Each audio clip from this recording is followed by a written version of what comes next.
Halo teman-teman, jangan lupa like, komen, share, dan subscribe. Oke. Kisah Nabi Muhammad hijrah ke Madinah. Di Mekah, Nabi Muhammad dan para pengikutnya menghadapi tekanan dan penganiayaan dari kaum Quraisy yang menolak ajaran Islam.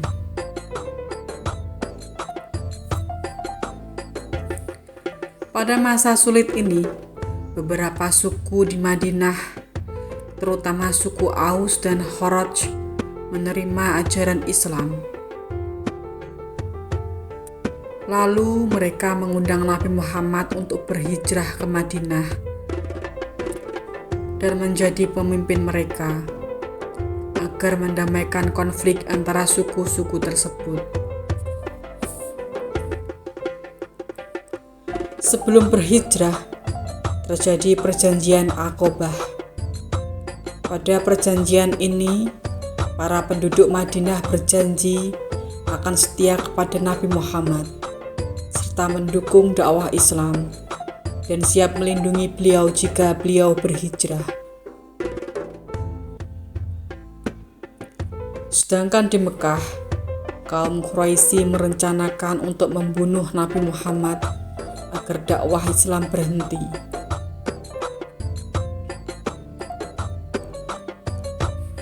Nabi Muhammad kemudian mendapatkan wahyu dari Allah Subhanahu wa Ta'ala untuk segera berhijrah ke Madinah. Kemudian beliau menyusun rencana dengan cermat bersama sahabatnya Abu Bakar As-Siddiq. Malam hari pun datang. Nabi Muhammad kemudian meninggalkan rumahnya di malam hari itu. Sedangkan Ali bin Abi Thalib menggantikan posisi Nabi Muhammad dengan tidur di tempat tidurnya, guna untuk mengecoh para pembunuh yang mengintai.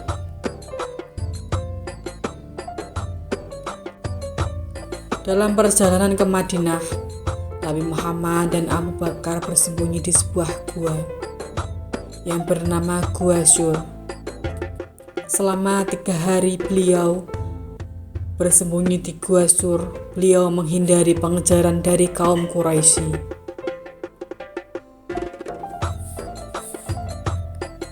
Di dalam Gua Sur, Allah Subhanahu wa Ta'ala melindungi Nabi Muhammad dan Abu Bakar dengan cara laba-laba membuat sarang di pintu gua dan burung merpati membuat sarang serta bertelur di pintu gua.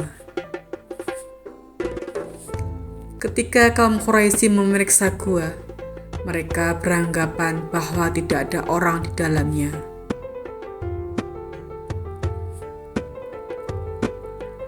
Setelah situasi aman, Nabi Muhammad dan Abu Bakar melanjutkan perjalanan menuju Madinah. Mereka dibantu oleh seorang penunjuk jalan yang bernama Abdullah bin Uraikid. Meskipun ia masih dalam keadaan musyrik. Selama di perjalanan, mereka juga bertemu banyak orang. Salah satunya adalah Ummu Ma'bad, seorang wanita yang dengan ikhlas memberikan makanan kepada Nabi Muhammad dan Abu Bakar. Mukjizat terjadi ketika kambing Ummu Ma'bad yang kurus menghasilkan susu yang melimpah setelah disentuh oleh Nabi Muhammad. Dalam perjalanan menuju Madinah, Nabi Muhammad mendapatkan banyak rintangan. Salah satunya adalah ketika Suraqah bin Malik, seorang pemburu yang ingin mendapatkan hadiah dari kaum Quraisy, mencoba untuk mengejar dan menangkap Nabi Muhammad. Namun dengan kehendak Allah Subhanahu wa Ta'ala, kuda yang ia tumpangi berulang kali terperosok ke tanah, hingga akhirnya ia menyadari bahwa Nabi Muhammad adalah utusan Allah dan dilindungi oleh Allah Subhanahu wa Ta'ala.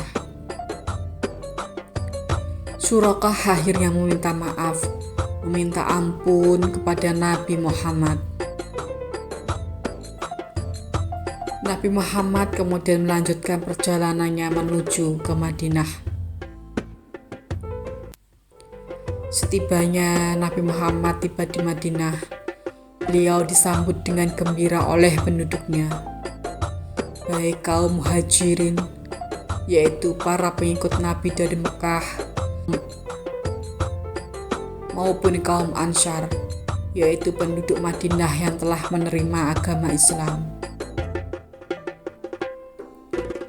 Setelah di Madinah, Nabi Muhammad tinggal di rumah Abu Ayyub Al-Ansari, seorang penduduk Madinah yang memuliakan Nabi Muhammad. Nabi Muhammad tinggal di rumah Abu Ayyub selama menunggu Masjid Nabawi dan rumah Nabi Muhammad selesai dibangun. Nabi Muhammad segera memimpin pembangunan Masjid Nabawi di tanah yang dibeli dari 2 anak yatim. Masjid ini menjadi pusat kegiatan umat Islam, baik untuk beribadah, pendidikan, maupun urusan pemerintahan. Ketika itu, Masjid Nabawi dibangun dengan sederhana, menggunakan bahan seperti tanah liat dan pelepah kurma, tetapi memiliki peran yang sangat besar dalam penyebaran Islam.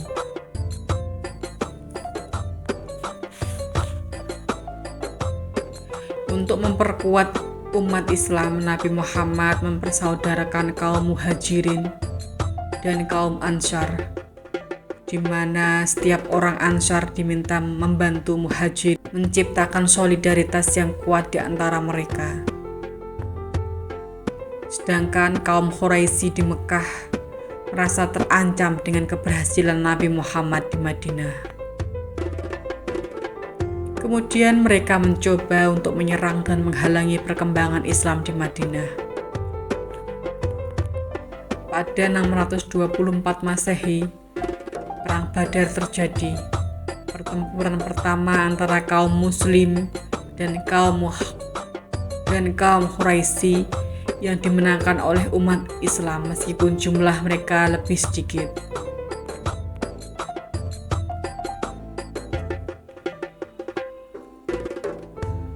Kemudian pada 625 Masehi, Perang Uhud terjadi. Kaum muslimin mengalami kekalahan karena sebagian pasukan melanggar perintah Nabi Muhammad.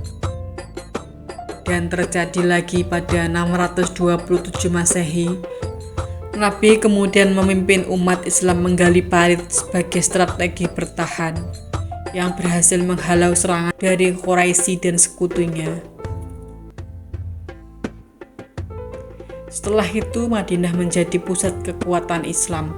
Nabi Muhammad mulai mengirim surat kepada raja-raja dan penguasa di berbagai wilayah, mengajak mereka untuk memeluk Islam. Banyak di antara mereka menerima ajakan ini, sementara yang lain juga banyak yang menolak.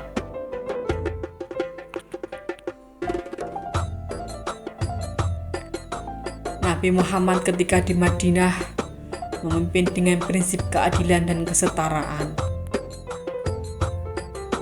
Setelah beberapa tahun berlalu, Nabi Muhammad dan umat Islam semakin kuat. Perjanjian Hudaybiyah dan yang dibuat dengan Quraisy memberikan waktu bagi umat Islam untuk berkembang. Namun, setelah Quraisy melanggar perjanjian tersebut, Nabi Muhammad memimpin Fatu Makkah, yaitu penaklukan Mekah pada tahun 630 Masehi yang berlangsung tanpa pertumpahan darah. Pelajaran yang dapat diambil dari kisah Nabi Muhammad adalah bahwa Nabi mengajarkan pentingnya hidup berdampingan dengan damai meskipun memiliki keyakinan yang berbeda.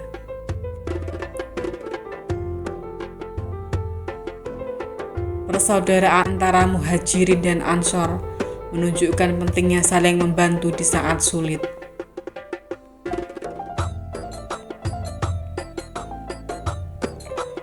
Nabi memimpin dengan kebijaksanaan, keadilan, dan perhatian terhadap rakyatnya.